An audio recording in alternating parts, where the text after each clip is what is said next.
The summer sun gleamed down on the polished black BMW 7 Series as it pulled into the expansive parking lot of Silverline Motors, one of the most successful luxury car dealerships in the state.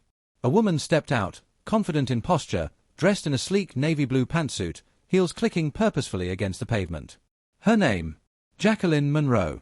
A name not widely known, intentionally. Despite being the CEO and sole owner of Silverline Motors, Jacqueline preferred to keep her profile low, letting her business speak for itself.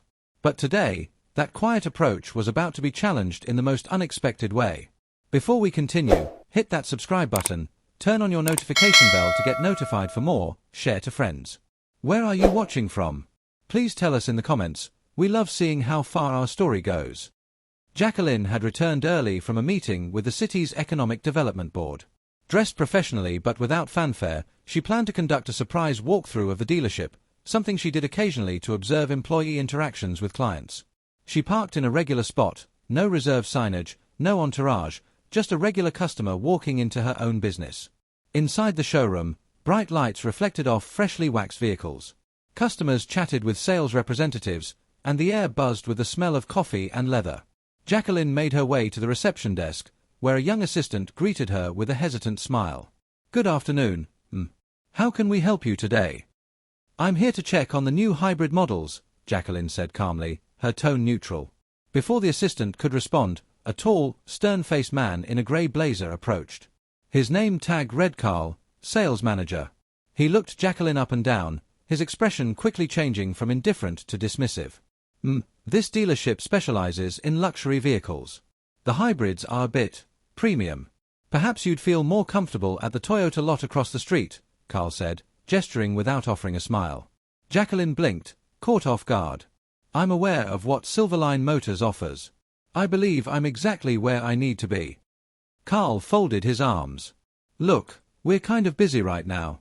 We can't afford people browsing around who aren't serious buyers. Our vehicles aren't budget-friendly."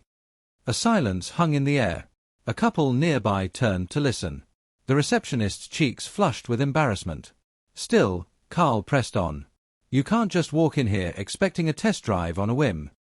Jacqueline's eyes narrowed slightly. "Interesting," she replied, voice calm. "You assume I'm not a serious buyer." Carl smirked. "Lady, I've been doing this a long time. I know who's here to buy and who's here to browse. You don't fit the profile." That was the final straw. Jacqueline reached into her bag and pulled out her keycard, the black, metal-etched card only senior executives carried. She held it out toward Carl. "Is this profile enough for you?" Carl leaned forward, squinting. When realization dawned, his expression collapsed into a pale, stunned grimace. The room seemed to quiet down as more employees noticed the interaction. Jacqueline stepped back, raising her voice just enough to command the attention of everyone in the showroom. "I am Jacqueline Monroe. I own this dealership. I founded it from the ground up. You, Carl, just profiled and disrespected your employer, in front of customers and staff." Gasps echoed from various corners of the room. The receptionist looked down in shock, while a sales rep whispered to another, "That's the CEO? Oh man." Carl's face turned red as panic set in. "Ms. Monroe. I didn't know. I didn't mean." Jacqueline held up a hand. "You meant every word.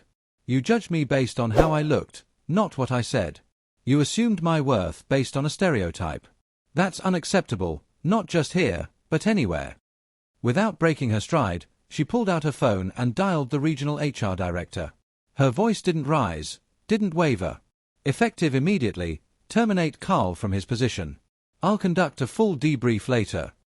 Carl's mouth opened as if to protest, but no sound came. Security, who had quietly appeared during the exchange, gently escorted him toward the back office. He didn't resist. There was nothing left to say. Jacqueline turned to the rest of the staff, her voice strong, clear. "This business was built to serve everyone. We don't judge clients based on race, gender, age, or attire. We deal in integrity and respect, without exception. Let this be a reminder." The crowd of customers clapped, some out of support, others out of disbelief at what had just unfolded. A middle-aged man walked up to Jacqueline. "That was incredible. I've never seen a boss take such a strong stand in person." Jacqueline gave a faint smile. "It's about more than business. It's about what's right." Later that afternoon, she gathered her team in the main lounge. The tension had shifted. The fear had dissolved, replaced with admiration and reflection. "We must challenge unconscious bias," she said. "Even the best among us can fall into its trap. But we must hold ourselves accountable. If we want to grow as a company, and as people, we must root out prejudice wherever it hides." Her words rang true. Staff who had once overlooked the importance of cultural awareness now paid closer attention. The dealership adopted a new training program within the week, focusing on diversity, equity, and inclusion. A week later, Jacqueline returned, not in a suit but in jeans and a plain t-shirt. This time, every staff member, new and old, greeted her with a warm smile and professional courtesy. Not because she was their boss, but because they now understood what leadership really looked like. Moral of the story: never judge a book by its cover. Assumptions rooted in bias can destroy trust, careers, and reputations. Respect should be a constant, not a condition. Leadership isn't just about titles, it's about action, courage, and doing what's right when it matters most.